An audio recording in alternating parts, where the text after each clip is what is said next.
First off, I just want to thank everybody who takes the time to hear my testimony. My name is Michael. I'm 37, sole provider, caretaker, teacher, and father of 4 amazing girls. Absolutely shocked would be an understatement.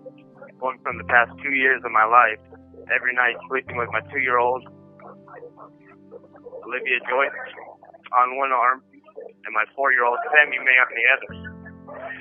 More often than not, waking up to my 6-year-old, my best friend, Delilah Renee, having squeezed her way in with us.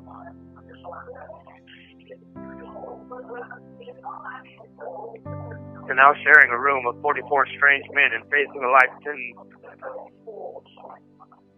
for something I'm not even capable of. I'm worried. 5 months down, and the more I see, the more I'm in fear of my life. Remembering these words, innocent until proven guilty. As I look up at my bunkie who's admitted his guilt and is serving his sentence. And then I look over at my neighbor, Mr. Brown, who's more than 3 years stolen from his wife and his family, all in the pursuit of proving his innocence. Realizing that the statements we took for face value may be the reason so many injustices in this county go overlooked. I feel alone. As I reach out to my brother, he asks me if I'm taking advantage of the programs, am I seeing the chaplain often, attending church services when available. Though it's far from funny, I can't help but laugh a little. Besides the fact that it's taken 4 months to get a Bible, church service seems to have no set time at all, but averaging about 1 service every 2 months. If you only knew how desperate I was for finding help in coping, searching for a class or a program, anything, only to get denied and told that in order to qualify for any sort of help, I must be willing to take psych med. How crazy.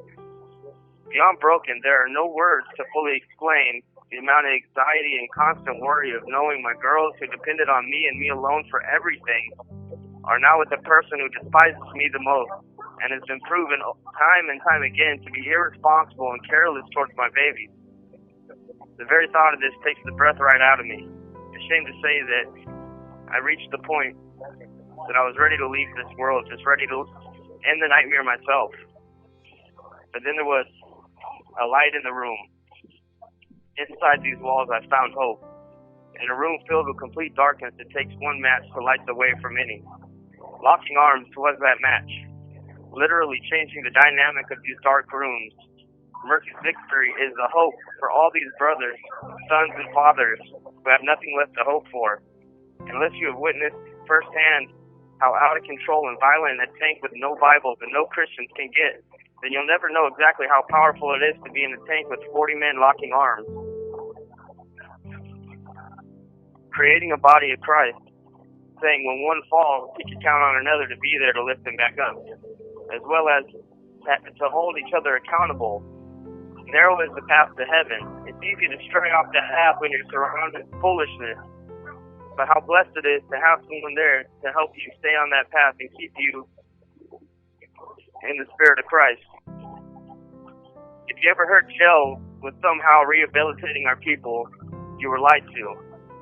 We are the rehabilitation in here. We are the only reason that your son or your brother or your father has a chance to come out of here a better man than he came in. I want to thank all the families and friends, everybody who's supporting Locking Arms Men's Ministry and Mercy's Victory. I want to give a special thank you to my brother Marcus and his wife Adri for being my voice when mine was taken away. Please leave a comment and please prayer for my children and restoration of my family. Thank you.